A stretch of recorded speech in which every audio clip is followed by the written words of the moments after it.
Quinta parte de Las 7 armas espirituales de Santa Catalina de Bolonia. Traducción de Fermín Lavarga. Prosigue ahora manifestando otra excelente gracia que le concedió Dios a la susodicha religiosa, a la cual se apareció el enemigo bajo la apariencia del crucifijo, y narraré esto para alabanza de Cristo y aumento de nuestra fe. Con toda verdad, puedo decir también que a la susodicha hermana le sucedió que por algún tiempo tuvo una grandísima tentación de falta de fe respecto al sacramento de Cristo, es decir, que dudaba de su presencia en la hostia consagrada, y habiendo estado durante mucho tiempo afligida por esta tentación, y no encontrando remedio alguno, ni por medio de la confesión, ni por ningún otro medio, con gran pena y amargo llanto, clamaba a Dios de forma casi continua. Y cuando se aproximaba el tiempo en que debía comulgar, en mayor medida se acrecentaba la tentación, de modo que comulgaba con tanta insensibilidad que no experimentaba la más mínima devoción, y así, una vez tras otra, iba comulgando con la referida insensibilidad, de modo que crecía tanto la batalla que, casi ebria de dolor, estaba a punto de consentir. Y estando de rodillas en la iglesia, situada entre las otras hermanas, como es costumbre hacer después de la comunión,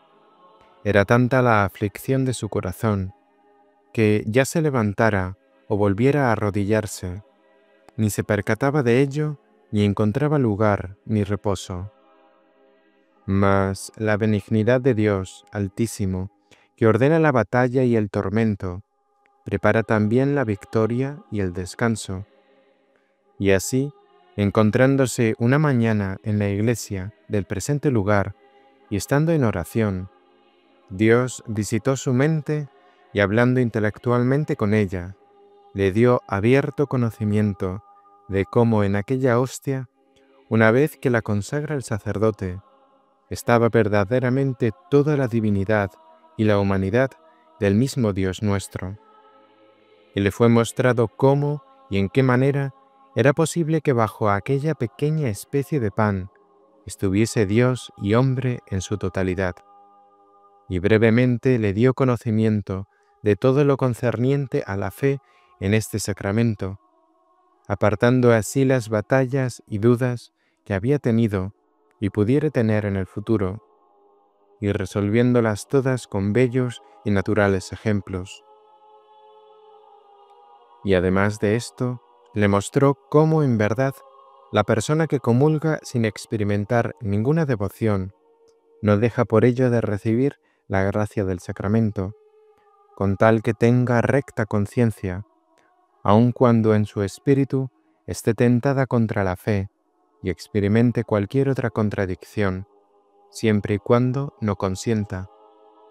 y que mayor es el mérito del alma que comulga sumergida en dichas batallas,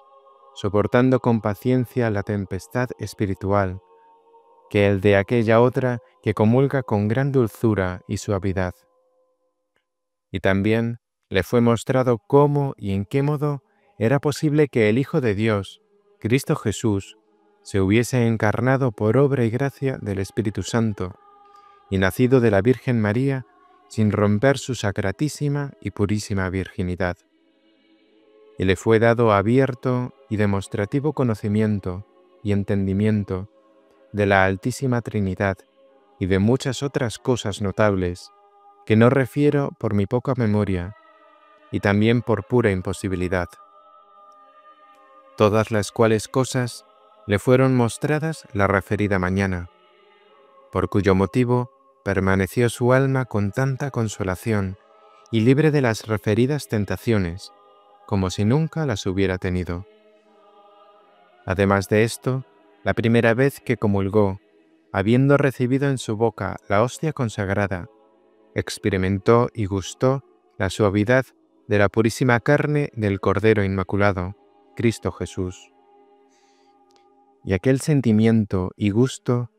fue de tan dulcísimo y suavísimo sabor y dulzura, que no sabría narrarlo ni poner alguna comparación para que pudiese entenderse. Pero en verdad ella quiere decir cor meum et caro mea exultaverunt in Deum vivum. Mi corazón y mi carne se exaltan por el Dios vivo. Siendo así que después de esto permaneció su alma indeciblemente consolada y su mente tanto más confirmada en la santa fe de este sacramento, que si todas las criaturas le hubiesen predicado contra ello, no la habrían movido de su propósito. Y así, la tristeza que antes había tenido se convirtió en alegría, en tanto que por ningún modo habría deseado dejar de experimentar tales tentaciones, considerando la utilidad y consolación que por ellas había recibido. Y por eso, bien dice aquel gran predicador, el apóstol Pablo, si fuerimus soci passionum, erimus et consolationum. Si nos unimos a su pasión, también compartiremos su consuelo. Y más allá de esto, le quedó un deseo tan grande e indeficiente de comulgar con frecuencia, que sentía gran pena y dolor de no poder hacerlo. Siendo así que una vez de estas, estando por tal motivo sumida en un grande y suave llanto, que parecía que de sus ojos brotaban dos abundantísimos arroyos,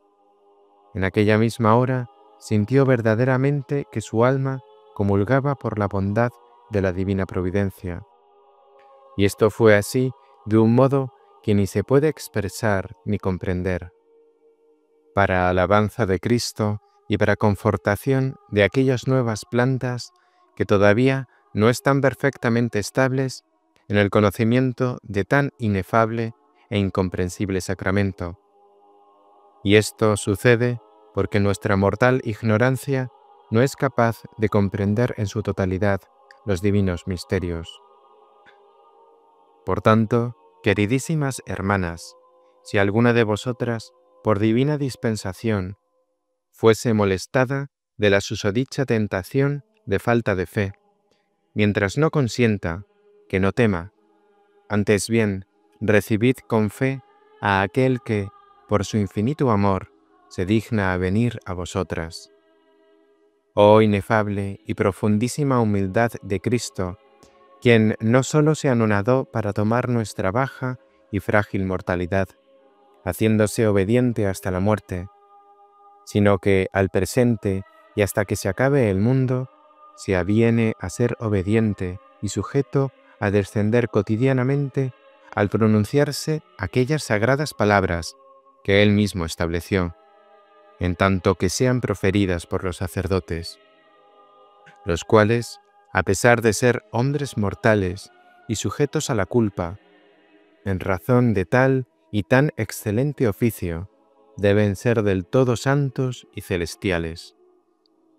Y por eso, amadísimas hermanas, no os canséis de pedir a Dios por ellos, para que se digne santificar todos sus sentimientos, a fin de que, mediante la ayuda divina, puedan cumplir dignamente todo lo que pertenece a tan inescrutable sacramento, y traten santamente el cuerpo de Cristo, Cordero Inmaculado y Mansísimo, Esposo vuestro y de todas las almas castas y virginales. Por tanto, queridísimas hermanas, no os parezca estrecha la senda de la humilde obediencia, observando que no sólo mientras peregrinó por este mundo, sino incluso ahora en la patria celestial, el verdadero Maestro Cristo Jesús, Dios nuestro, nos da ejemplo incesantemente, obligándose a descender hasta el altar en el acto de la consagración. ¿Y en qué modo?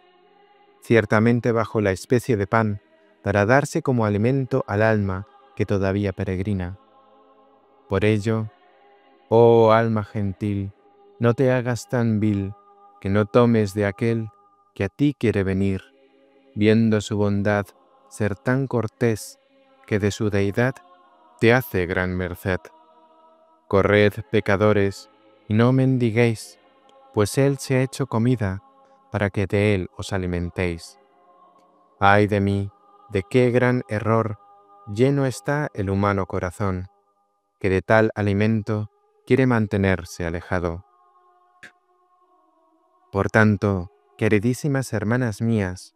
guardaos bien del enemigo, no vaya a ser que su capa de humildad os incline a privar a vuestras almas de tanto mérito como el que se recibe al comulgar, pudiéndolo hacer como se debe. Además de esto, me agrada recordaros, y más aún, mandaros en cuanto puedo, no solo a vosotras, sino también a cuantas se sucederán después de vosotras, que os apliquéis con todas vuestras fuerzas a manteneros en la presencia de Dios, como indica el nombre del lugar al que habéis sido llamadas, por la observancia de una vida santa. Y ante el pueblo cristiano, por la perseverancia en el buen ejemplo, conservando vuestra buena fama, no por mera ambición de la misma, sino para alabanza y gloria del sacratísimo cuerpo de Cristo, para honra del cual aquella venerable mujer, la Madre Bernardina, fundó y dio principio a este monasterio, y para memoria de la visitación de su querida Madre, la Virgen María. Pues, ¿quién será tan atrevida que ose mancillar el honor y la buena fama de la Iglesia, de tal hijo y tal madre? Por tanto, queridísimas, con diligente cuidado, sed buenas guardianas y conservadoras de la santidad, coram Deo et humanibus,